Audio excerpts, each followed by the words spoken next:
રાજ્યના ગૃહ વિભાગ દ્વારા જાહેર કરાયેલા મહત્વપૂર્ણ જાહેરનામાના પગલે જૂનાગઢ શહેરમાં પોલીસ તંત્ર હરકતમાં આવ્યું છે. જાહેરનામા મુજબ રાજ્યભરમાં રોલિંગ પેપર, ગોગો સ્મોકિંગ કોન, પરફેક્ટ રોલ જેવી નશીલી વસ્તુઓના સેવન માટે ઉપયોગ લેવાતી હોય તેના વેચાણ પર પ્રતિબંધ મૂકવામાં આવ્યો છે.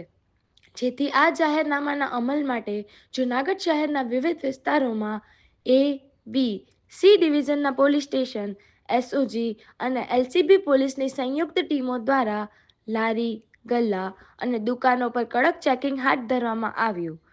આ અભિયાન દરમિયાન ડીવાયએસપી સહિતના ઉચ્ચ અધિકારીઓ હાજર રહી તપાસની કામગીરી પર નજર રાખી હતી.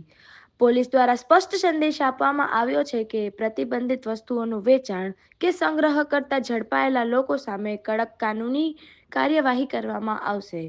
નશામુક્ત સમાજના હેતુ સાથે આ કાર્યવાહી સતત ચાલુ રહેશે. આ અંગે ડીવાયએસપી રવિરાજસિંહ પરમારે વધુ વિગતો આપી હતી. ગૃહ વિભાગ દ્વારા 16/12/25 એટલે કે આજરોજ એક જાહેરનામું બહાર પાડવામાં આવેલું છે. જેમાં Gogo paper, rolling roll, perfect roll જેવી વસ્તુઓ જે નશાકારક પદાર્થો છે, એનડીપીએસના જે સબસ્ટન્સ છે તેની સાથે ઉપયોગમાં લેવાતી હોય છે.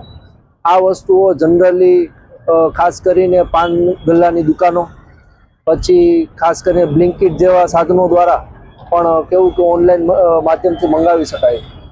આવી વસ્તુઓનું સંગ્રહ કરવું, વેચાણ કરવું કે તેને કોઈ હોલસેલમાં વેચવી તે ગુનો બને છે.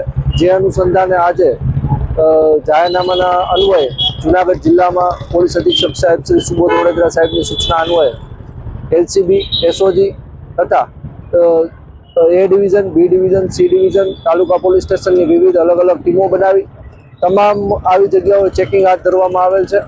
અને આવી કોઈ પણ વાંધાજનક વસ્તુઓ મળી આવશે તો તે અન્વયે કાયદેસરની કાર્યવાહી કરી આગળની કાર્યવાહી હાથ ધરવામાં આવશે.